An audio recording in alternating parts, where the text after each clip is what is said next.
Reservation కూడా ఇవ్వబోతా ఉన్నాం. 33% reservation ఇస్తే దాదాపు మహిళలే సర్పంచులు, ఎంపీటీసీలు, భవిష్యత్తులో జడ్పీటీసీలుగా మరి రాజకీయాల్లో రాణించే విధంగా కార్యక్రమాలు ముందుకు పోతా ఉంది. కాబట్టి మా రేవంత్ రెడ్డి గారు చెప్పినట్టు మనం ముఖ్యమంత్రి అక్కడ చేనేత కార్మికులు సరైన సమయంలో అందించకపోవడం వల్ల మాత్రమే జాప్యం అవుతుంది తప్ప ఇందులో ఎలాంటి వేరే కారణాలు లేవు. కాబట్టి రాని వాళ్ళు మరి ఎలాంటి ఆందోళన చెందాల్సిన అవసరం లేదని చెప్పి కోరుకుంటూ, అక్కలారా ఈ రాష్ట్రంలో ప్రతి నెల మన ఆదాయం 18,000 కోట్లు మాత్రమే. మన రాష్ట్ర ఆదాయం 18,000 కోట్లు. ఆ 18,000 కోట్లలో ప్రభుత్వ ఉద్యోగులకు ప్రతి నెల మొదటి వారం మొదటి రోజు జీతాలు 7,000 కోట్ల రూపాయలు పోతా ఉన్నాయి. 18,000లో 7,000 కోట్లు జీతాల పేరు మీద పోతా ఉన్నాయి. అదేవిధంగా 7,000 కోట్లు ఈ పథకాల పేరు మీద ఇందిరమ్మ ఇల్లు కావచ్చు, 200 యూనిట్ల కరెంటు కావచ్చు, ఆర్టీసీ బస్సులో ఉచిత ప్రయాణం కావచ్చు, గ్యాస్ సబ్సిడీ కావచ్చు, రైతు భరోసా కావచ్చు, అదేవిధంగా రైతులకు పంట నష్టం కావచ్చు.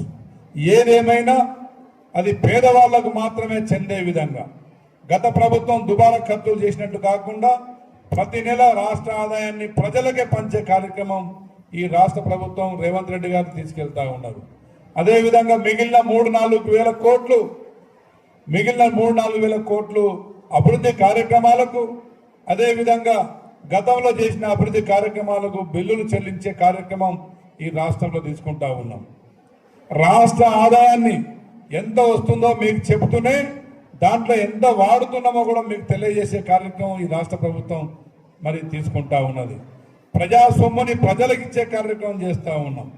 కానీ గత ప్రభుత్వం బలిసిన వాళ్లకు, కాంట్రాక్టర్లకు కట్టబెట్టేది తప్ప వాళ్ళ కుటుంబం మొత్తం కాజేసేది తప్ప ఏ పేదవాడి గురించి ఆలోచించలేదు. ఆనాడు వాళ్ళు పేదవాళ్ళ గురించి ఆలోచించి ఉంటే మరి డ్వాక్రా మహిళా గ్రూపులు కావచ్చు, అదేవిధంగా విద్యార్థులు కావచ్చు, నిరుద్యోగ యువత కావచ్చు, అదేవిధంగా గ్రామాల్లో ఉన్న పేదవారి గురించి ఇళ్ళు కావచ్చు, ఇవన్నీ ఇచ్చేవారా కాదా ఒకసారి ఆలోచించండి. ఏది ఇవ్వకుండానే 10 లక్షల కోట్ల అప్పు. ఈరోజు మనం కొత్తగా అప్పు చేయకుండా, ప్రజల మీద ఎలాంటి భారం వేయకుండా, ఎలాంటి ఛార్జీలు పెంచకుండానే మీకు అవన్నీ ఇస్తున్నామంటే మరి ఈ ప్రభుత్వం ప్రజల గురించి, ఈ రాష్ట్రం గురించి ఎంత ఆలోచిస్తుందో మీరు ఒకసారి ఆలోచించుకోవాలి. అమ్మలారా, ఏదేమైనా మీ అందరి ఆశీస్సులతోని, ఆశీర్వాదంతో ఏర్పడ్డ ప్రభుత్వం మీకోసమే పనిచేస్తూ ఉంది.